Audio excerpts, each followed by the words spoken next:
Hello and welcome to Galaxy TV's Primetime News. My name is Iribami Salako. We begin with headlines. Nigerian government secures a deal with UAE authorities, lifting ban on citizens traveling to the United Arab Emirates. Plus on the news, Kano State High Court perpetually restrains Aminu Ado Bayero and 4 others, the post-emirs, from parading themselves as emirs. From the international scene, Foreign Secretary David Lammy held talks with Israeli Prime Minister, calling for an immediate ceasefire in Gaza. Details of those and more coming your way shortly. To stay with us.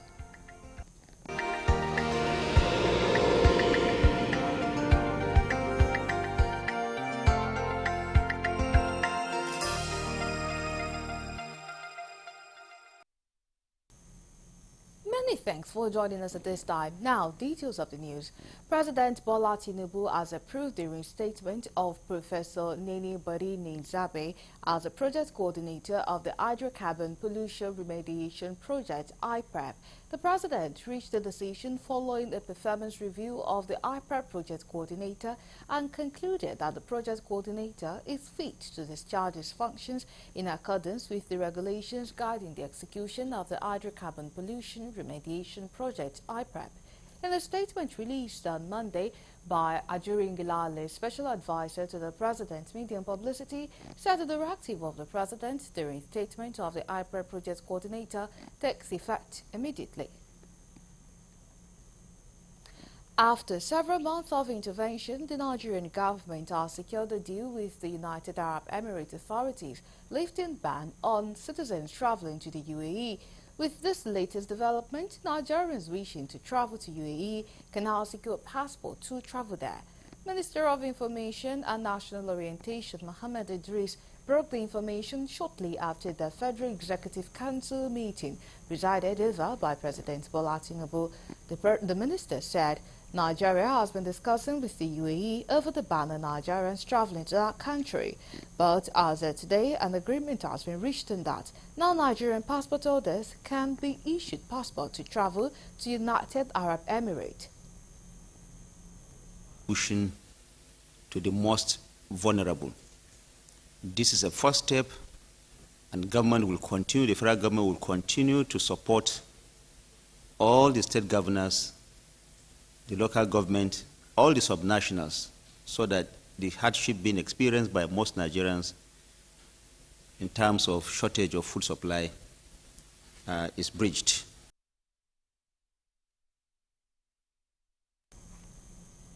World Bank is to spend $10 million for the acquisition of critical skills needed for employability of Nigerian youth through the innovation, development and effectiveness in acquisition of skill project. The World Bank Education Specialist reviewed this at the 2-day Innovation Grant Facilities Memorandum of Understanding Signing and Implementation Workshop in Abuja. Correspondent Kuliojo reports.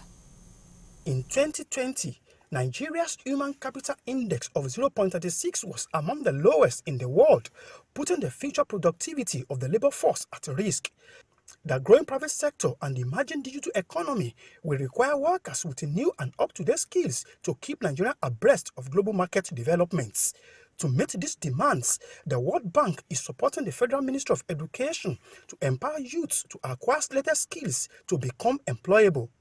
The World Bank Education Specialist, Mistura Rufai, explained that the current scheme had about 78 grantees to empower over 50,000 youths across the country. Also, the project head, Blessing Ogu, disclosed that the initiative was aimed at reducing the rate of unemployment in the country. 78 grantees here, and we hope in about a year we'll have over 50,000 grantees being trained. So, like I said in my presentation, this is aimed to, the innovation facility was designed to promote the acquisition of these critical skills that we need now in this digital era, so that youths are empowered and trained. Yeah. So, the entire IDEAS project, the project has several components, and the innovation grant is just a component with about covering about 10 million US dollars is being designated for this innovation grant facility. Yeah. Is focusing on skills acquisition to reduce unemployment in Nigeria. Like I said before, you don't need anybody to tell you that we have so many youths that are unemployed. Most of our youths in Nigeria are unemployed. And the only way to reduce unemployment is for the youth to acquire a skill. So the project is focusing on skills acquisition. This workshop was organized by the Innovation Development and Effectiveness in the Acquisition of Skills project of the Federal Ministry of Education. The training is expected to stand between the beginners, intermediate to advanced level. We are not the ones in the world putting future productivity of the labor force at risk. The aim of designing this component of this project is to support trainers like you that are giving this critical training that we need at this point of the country. So if this has been designed to support you, and then what we know you to be doing is not being done, then there's a problem. Please don't just blame the government. Now, let's blame ourselves too, because this is an opportunity. The project, which also involved private sector as partners, will have the public sector support the consortium to implement the project up to 80%, while the private sector provide 20%. From Abuja, Kunle Ojo, Galaxy TV.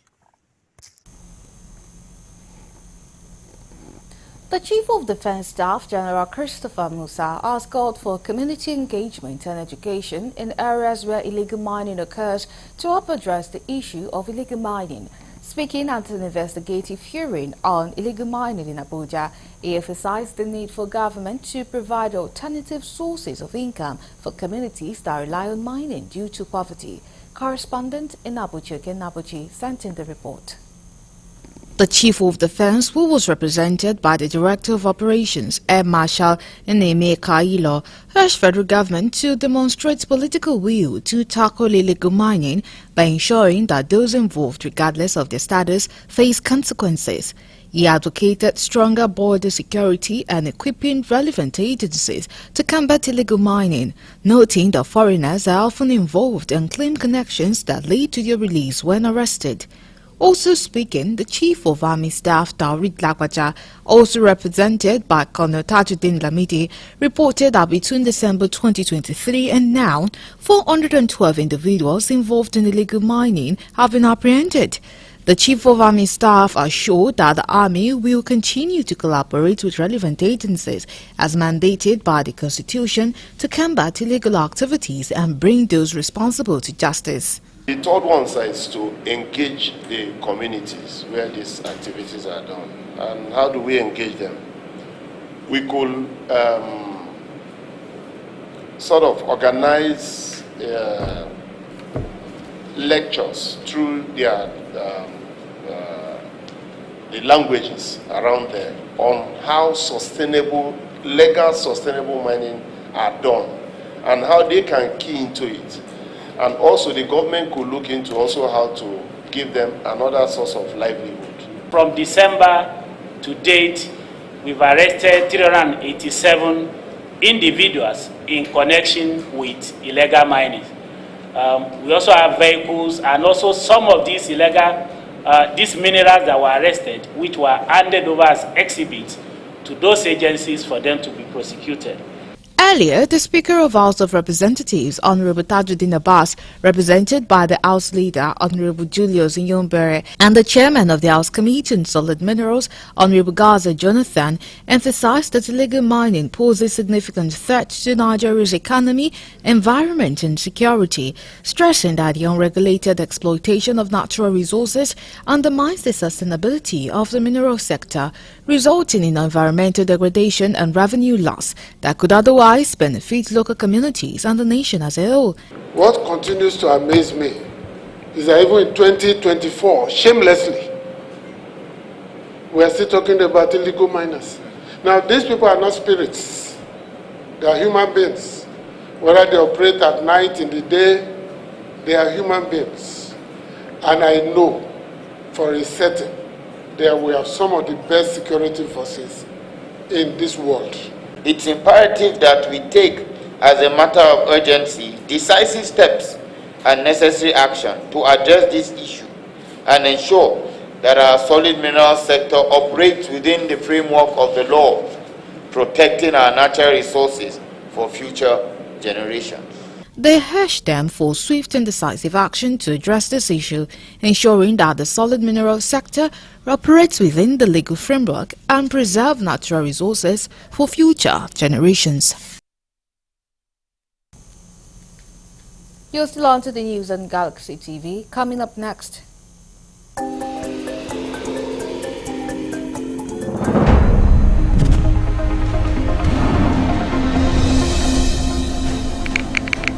Abuja Court adjourns trial of Ali Bello and his co-defendants Dauda Suleiman to Tuesday, July 16. Details of that tomorrow coming after the break. Please stay with us.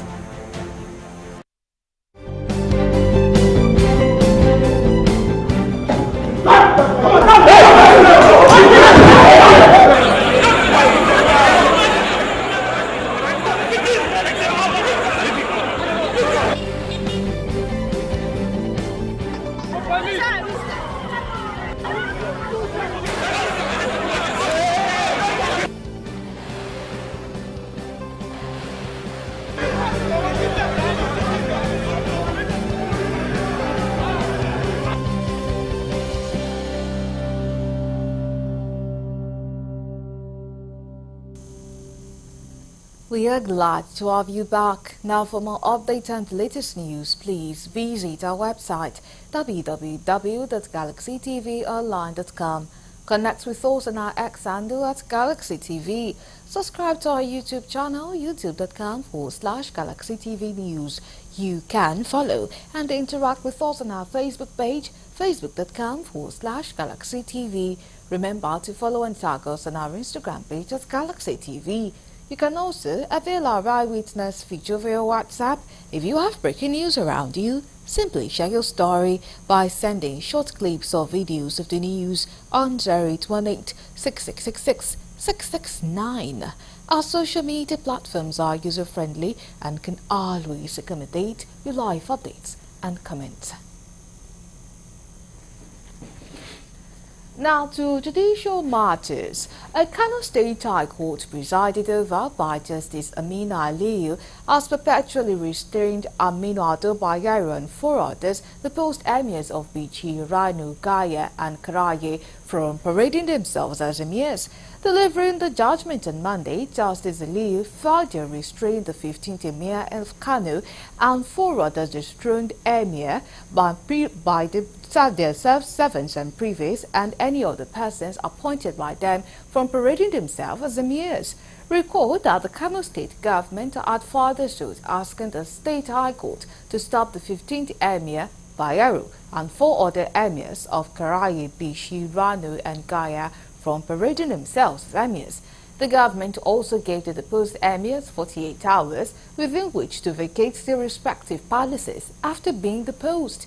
However, Justice Aliyu said while delivering the judgment that the issue of evicting the deposed Emir Bayero from his Nasarawa mini palace is a rent tribunal matter and is not before it.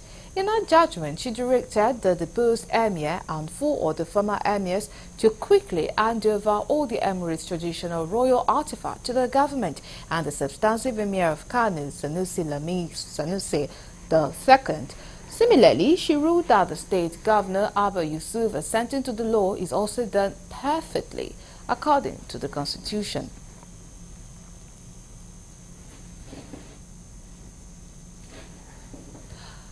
The National Industrial Court sitting in Abuja has reaffirmed Comrade Innocent Bola Audu as the legal and lawful president of the Association of Senior Civil Servants in Nigeria, ASCSN.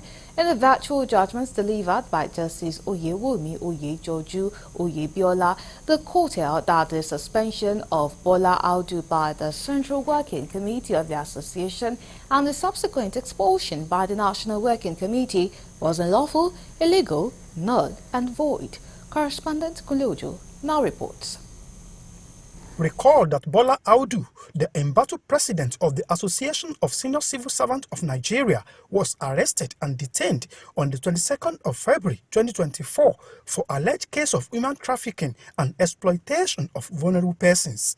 He was, however, absolved from all the charges by an Abuja High Court. He further filed a suit before an industrial court in Abuja, seeking, among other, requests that he be reinstated as a lawful and substantial chairman of the Association of Senior Civil Servants of Nigeria.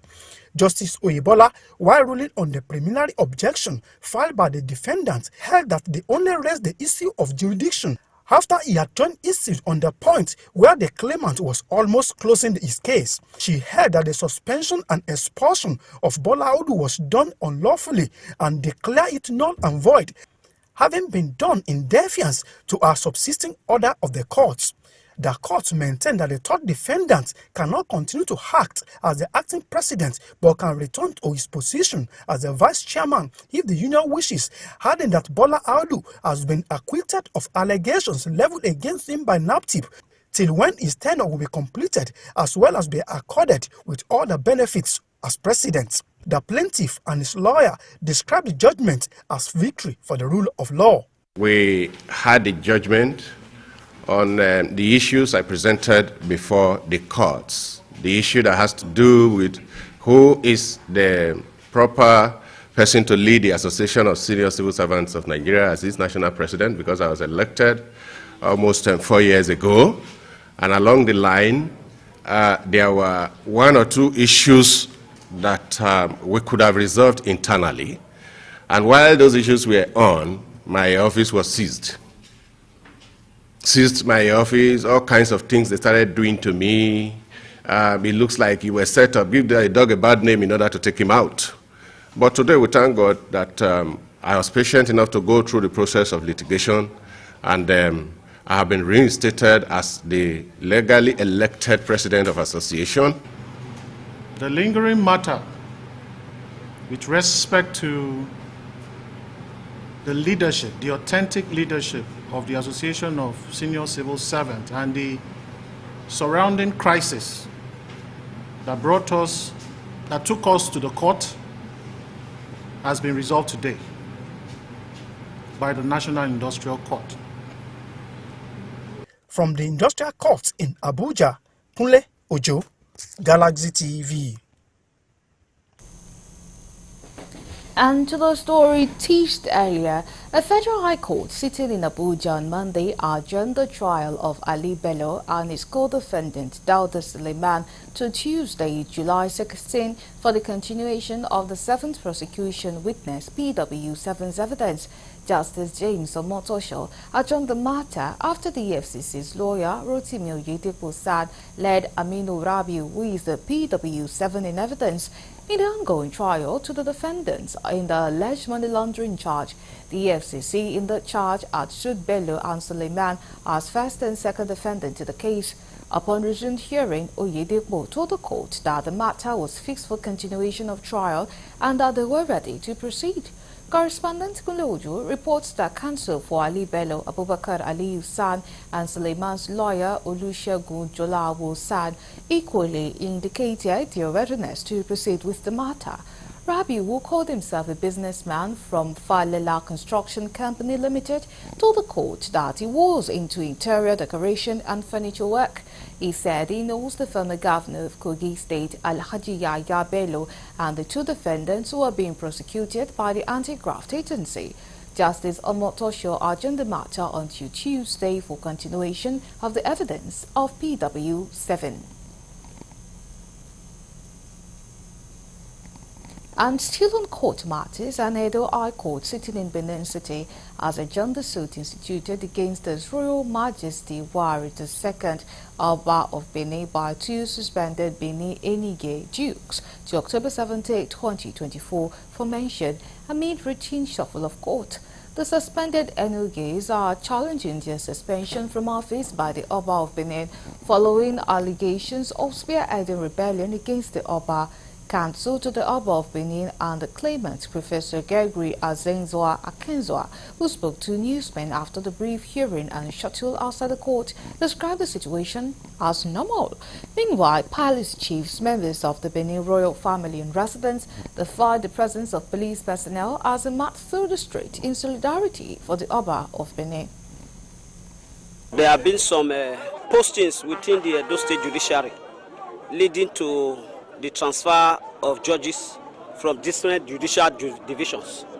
Today, the Court 6 that is handling the matter has indicated that as a new judge, the matter will have to start de novo. What that means is that it has to start afresh, because it was not the judge that handled it before that is now handling the matter, and that is the position of the law. Well, there's been a reorganization in the courts. Judges have been moved, and the matter is before a new judge now, and the matter is coming up for the first time. Came up for the first time. The ignoble act of sexual intimidation and harassment has continued to gather momentum in the Nigerian tertiary institutions as students are beginning to speak out. This has generated concerns from different quarters and informed various initiatives being deployed by individuals, group, government and institution to combat the scourge. Correspondent Koliojo in this report examines the implication of this trend on education in Nigeria. Some Nigeria's higher institutions of learning have recently been immersed in accusations and counter-accusations of sexual harassment between lecturers and students. This act, which stands condemned, has led to many female students being oppressed, demeaned and frustrated for not giving in, and as a result, many have left one institution to another or remained in the institution, spending more years than usual. Recall the alleged sexual harassment by the Dean, Faculty of Law of the University of Calabar, Professor Ziri Ndifo. Similarly, the students of Nnamdi Azikiwe University staged a protest over alleged sexual harassment and intimidation. As we know that ICPC has recently arraigned some people in court. One of them facing trial now is a professor of law. And also previously, there's also a professor who was arraigned, convicted and sentenced for sexual harassment in one of the universities in this country. Which I had a meeting with the nurse group, had a meeting with hotelers, schools. We agreed whoever commits will be prosecuted.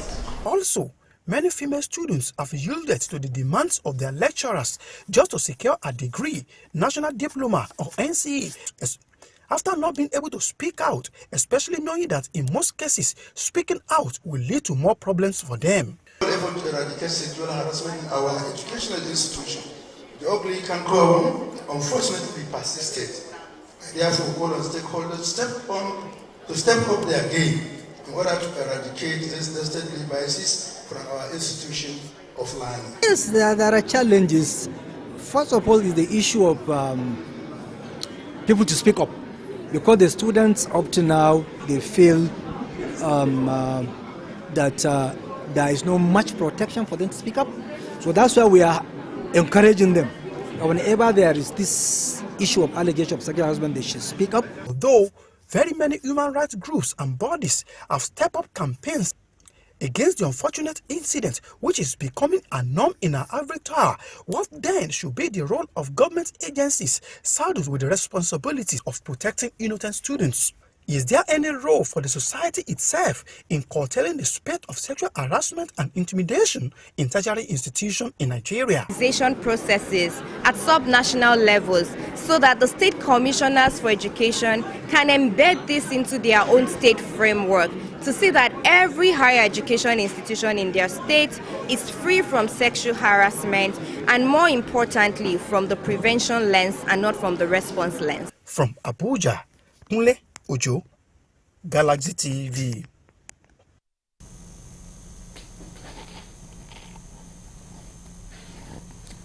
Stakeholders from the human rights community have appealed to the federal government on the need to rehabilitate drug abuse victims as against the proposed death penalty. This was a discourse at the two-day stakeholders dialogue on drug abuse held in Benin City by Youth Advocacy Group in collaboration with the NDLEA. Correspondent Dele Fasson completes the story. The Stakeholders Dialogue, which is an initiative of an advocacy group, is geared towards drawing the attention of the people, especially the youths, on the dangers of drug abuse. Speaking on the proposed death penalty, the resource person, Professor Ernest Ogiagbi, said the death penalty for drug abuse is an indication that the Nigerian government does not value the lives of its citizens. Death penalty for drug is not ideal at all. It is discriminatory, and it's a sign that Nigeria doesn't value their citizens. We have people that commit more crime, more serious crime, who are living free in Nigeria. For example, those people that embezzle government money to the tune of over 100 billion. They live on this, they are free. They are even going with tetorage. Why would somebody who is pushed to using drugs because of frustration, because of unemployment, because of idleness, peer influence, or poverty, they are now to face death penalty? I want to appreciate this organizer for this wonderful stakeholders dialogue. I think coming here was a blessing. And I believe that this stakeholder of this magnitude should be heard at a regular interval to add value to the society and to also bring more way forward. My take home is for us as a community to assist drug users, if possible, help them to go out of that things they are doing. From Edo State, Dele Fasson reporting for Galaxy News. At this critical time in the Nigerian economy, affordability of food for average Nigerian is a major problem. It has been predicted that there may be food shortage soon in the country, and many are waiting earnestly for government to do something drastic to prevent this from happening. Galaxy News correspondent Lebi Joseph has more in this report. Custom duties in Nigeria are levied only on imports. Rates vary from different items, typically from 5% to 35%, and are assessed with reference to prevailing harmonized commodity and coding system. There is a serious food scarcity in the economy, in the land. People are hungry. The little quantity of food we have is very, very expensive. The farmers are unable to really go to the farm, largely because of insecurity, and inflation keeps going up, and the major driver of inflation is food.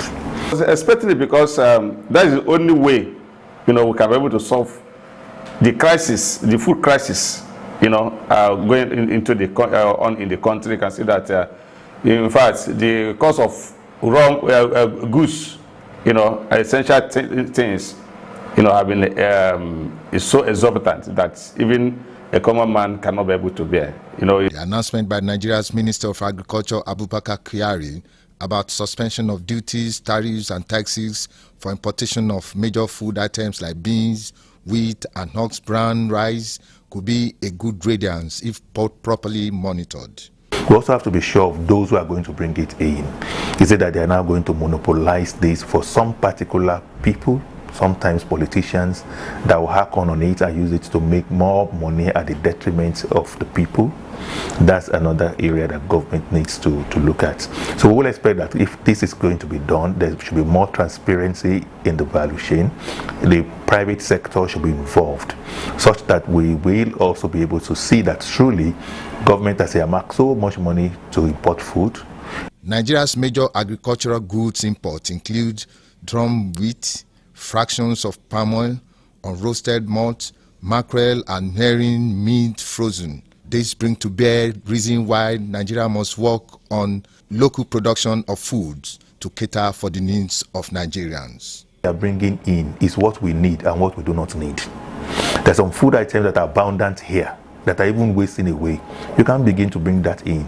It is very, very hard to say you want to bring in chicken to this country. We are producing more than enough chicken in the country. So if farmers are there, they'll be able to monitor what really is government encouraging us to bring in and what is it not. Everything possible, especially the issue of insecurity, because that is the result of the insecurity that we Nigerians are facing now. When the cows, that will go to farmer and eat up the crops, the what ought to be, there's the crop that ought to have been by now, before now, we ought to be expecting new yam, what you should go to market, there's no new yam. What? Because most of the yams and other, food items, the cows have eaten everything. For Nigeria government to successfully attain food security in the country, levies, taxes, and extortion on food transportation on the highway must be critically looked into. From Lagos, this is Lebi Joseph reporting for Galaxy TV News. Experts in the agri-technology sector have resolved to synergize to prefer solutions to food insecurity in Nigeria. The stakeholders gave the indication while addressing journalists on plans to achieve sustainable energy and the enhanced agricultural productivity in Nigeria. Speaking on the need for renewable energy in the country, they emphasized the need for use of renewable energy to reduce costs in generating power that will boost the agricultural sector. They, however, advised government to partner with relevant stakeholders to engage in the production and use of biogas facilities in providing energy and lower the use of fuel in machine operations in farms across the country, while assuring of a team of experts that will help farmers in accelerating commercialization and scaling up of agricultural technologies in Nigeria.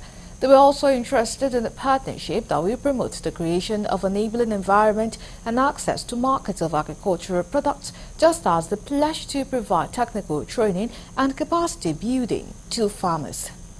And agri-processors especially, and anybody in rural communities who has an availability of harvest waste or biomass waste that we can use, and rural electrification globally, by transforming agri-waste into valuable carbon-negative resources. As you can see, at full capacity, we're consuming upwards of 150 liters or more of hydrocarbon fuels to process flour into, or process cassava into flour.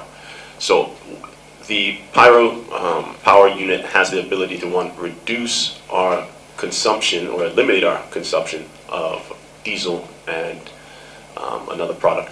And most important is also to mention that with this increased yields and better incomes, farmers are likely to improve other aspects of their lives. And of course, that is what we bring in. And most important, we emphasize on the issue of women and youth, well knowing that most youth in Africa shy away from farming because it is associated with the drudgery chains.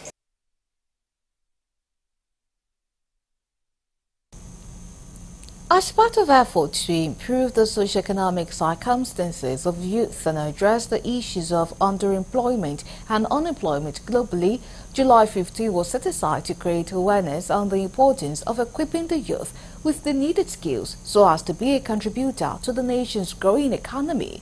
Our correspondent Nenwarang Yumazaka has more in this report.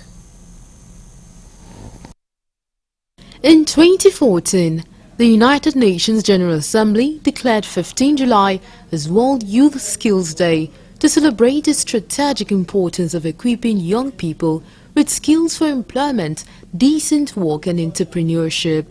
Skill acquisition is one of the key pillars to support people in realizing their aspirations and providing for those who do not have the opportunity to work with public or private organizations with academic credentials. These young men are examples of a typical Nigerian youth who, due to lack of job opportunities, resulted to learning a skill and becoming self-employed. I know if they for street, they do actually anyhow. But I say I learn and say man they join body. But normally the shop no me get them, but I see sometimes I see something they put for inside belle. So I thank God for that. I started learning when I was in JS3. So I finished my secondary school 2017. So I've been looking up to all my colleagues. Like this now, I live here in Lagos, but my family at Oyo State. So I need to send them money every week. So I think it's better for me, sir.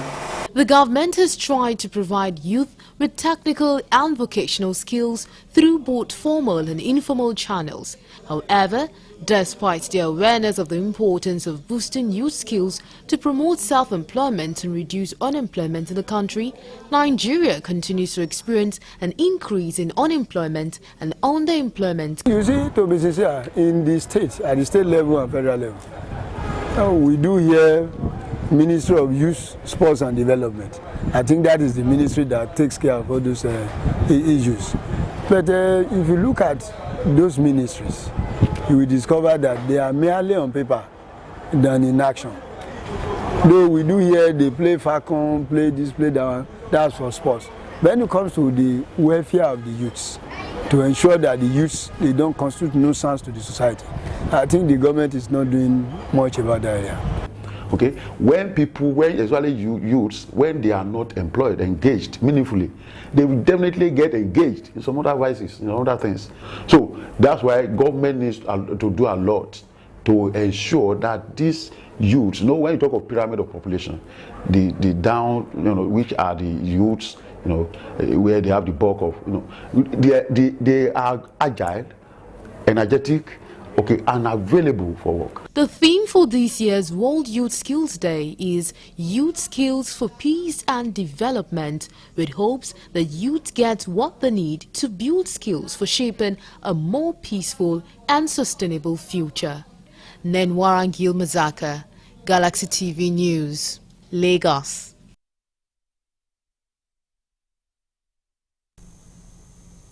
Edo State Governor Godwin Obaseki has appealed to residents of the state to help the state government in preventing the devastating effect of flooding. The governor made this known in Benin City, the state capital, during an inspection tour of flood-ravaged areas of the state. According to the governor, since the rainfall started after the prediction by NIMET, Edo citizens must do everything possible in ensuring that water channels are not blocked in preventing flooding. Has been predicted by the Meteorological Service. We can see that the rainfall, as predicted, has now started torrentially. Last night we had almost 4 hours of continuous rainfall in Benin City that caused quite widespread flooding.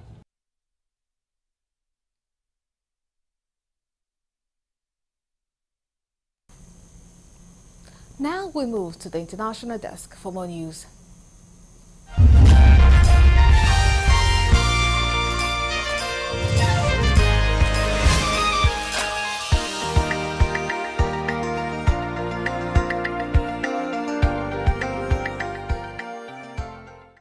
This is news from the international scene.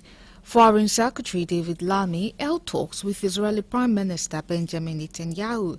David Lammy has called for an immediate ceasefire in Gaza during his first visit to Israel and the Palestinian territories as Foreign Secretary. "I'm here to push for a ceasefire," he said. "The loss of life over the last few months is horrendous. It has to stop." Lammy also urged the release of all hostages held in Gaza and an increase in the flow of aid to the territory. The newly appointed minister held talks with Israeli Prime Minister Benjamin Netanyahu and Palestinian Authority PM Mohammed Mustafa on Sunday. He also met family members of hostages still held in Gaza who have links to the UK. After the meeting, Sharon Sharabi, whose two brothers, Ela and Yossi, were taken hostage on 7 October, said Lammy promised to do everything to bring the hostages home. The UK government is committed to be involved in the process with all relevant sides.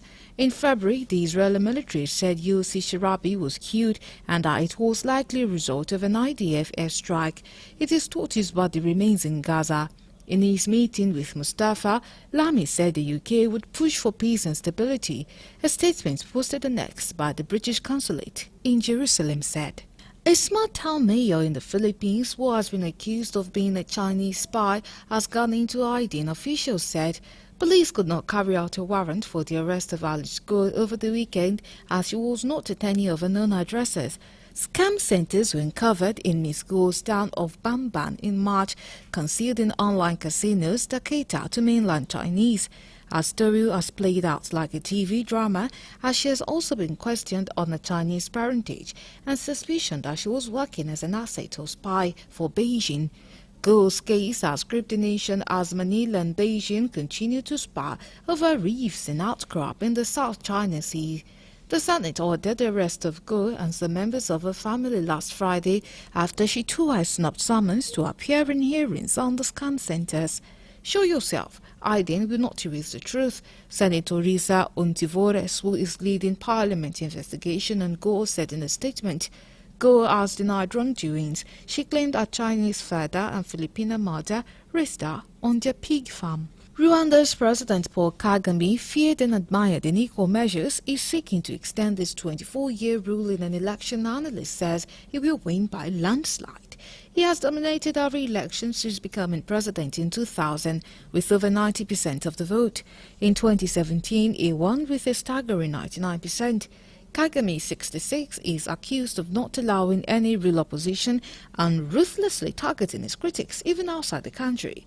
He faces the only two contenders who were authorized to run. Other candidates were barred by the state-run Electoral Commission.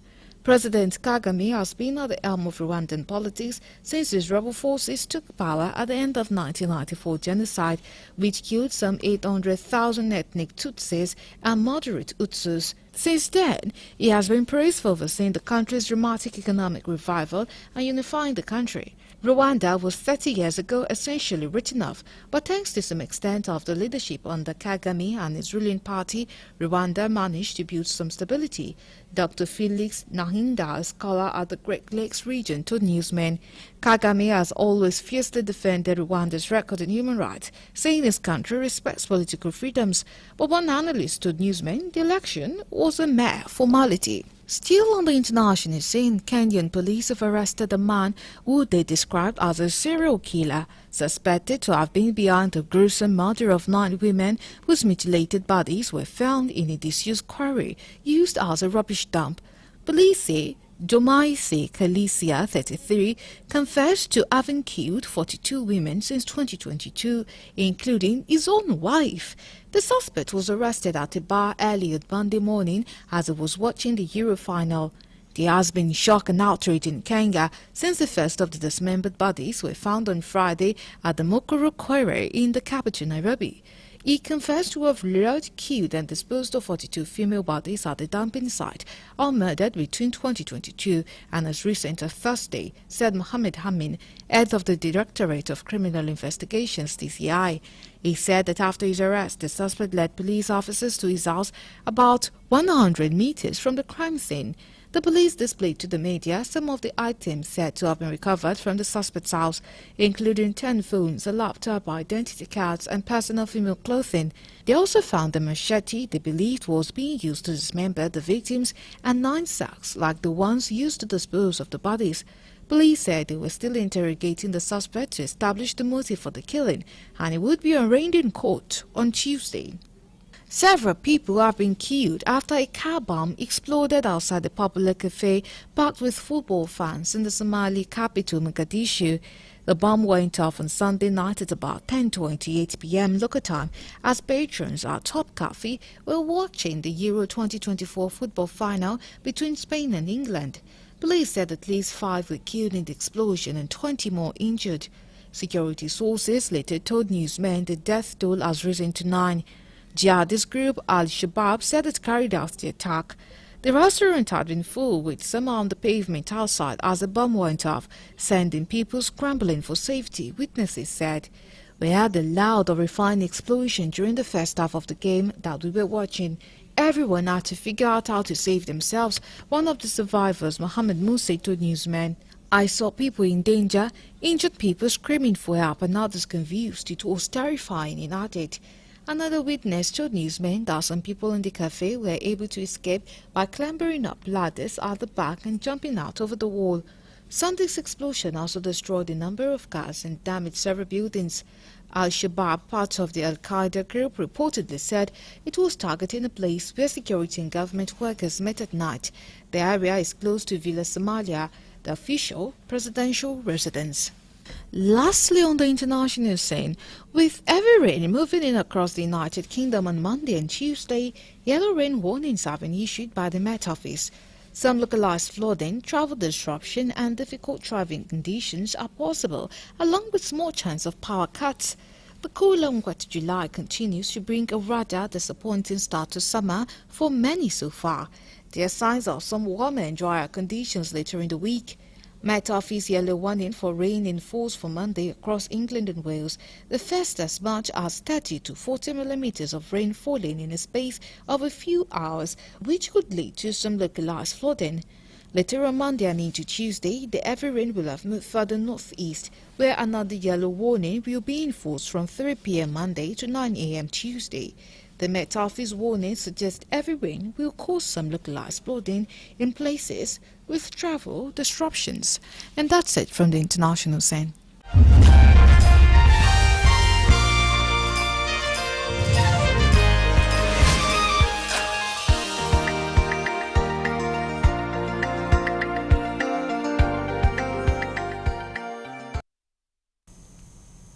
Coming your way next, entertainment news.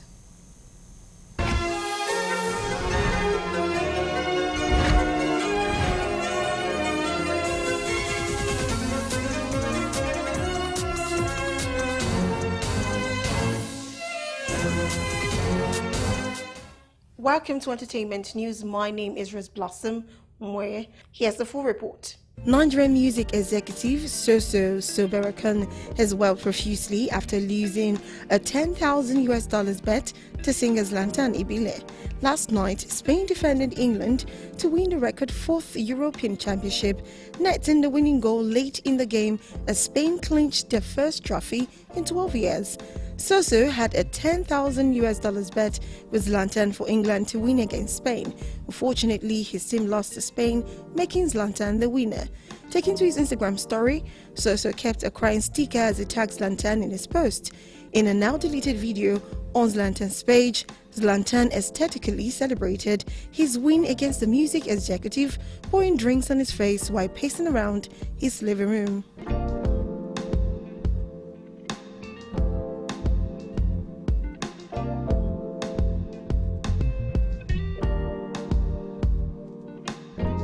Nigerian actress Sandra Ifodu has threatened to sue any male actor who forcefully kisses her on a movie set.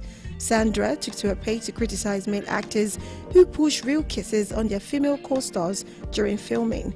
Ifodu revealed her own experiences with male co-star who had stepped over professional boundaries by trying to French kiss her without permission in a shocking video. Ifodu stressed the value of respecting permission and personal space by giving an example of how a professional kiss should be given on set. She asked actors to keep their lips short during on-screen kissing and emphasized the health concerns of sharing saliva without permission. The actress threatened to file a lawsuit for sexual assault if someone ever treated her disrespectfully again.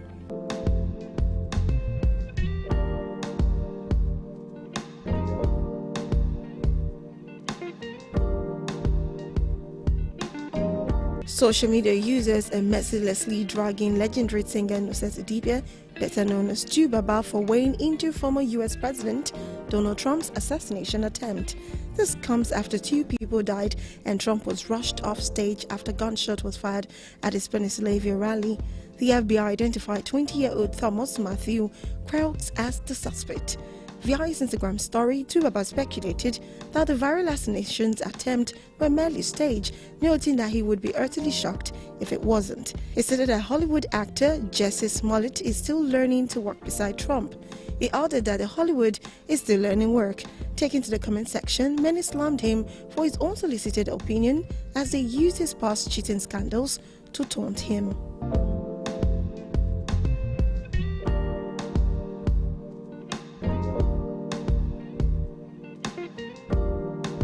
Finally, Nigerian singer Chima emerges as the winner of the 9th season of Nigerian Idol on Sunday finale, defeating fellow finalists Lami and Chioma.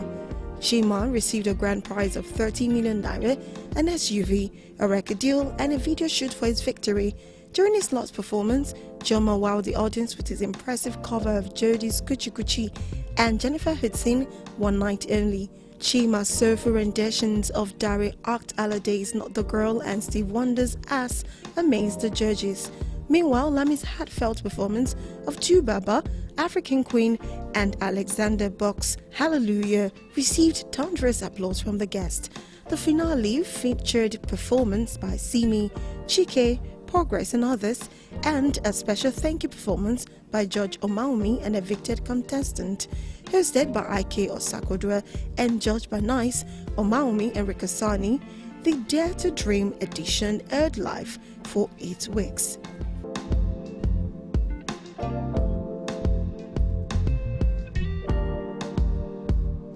And that'll be all on entertainment news. My name is Rose Blossom Mwe. Thank you so much for watching. Bye for now.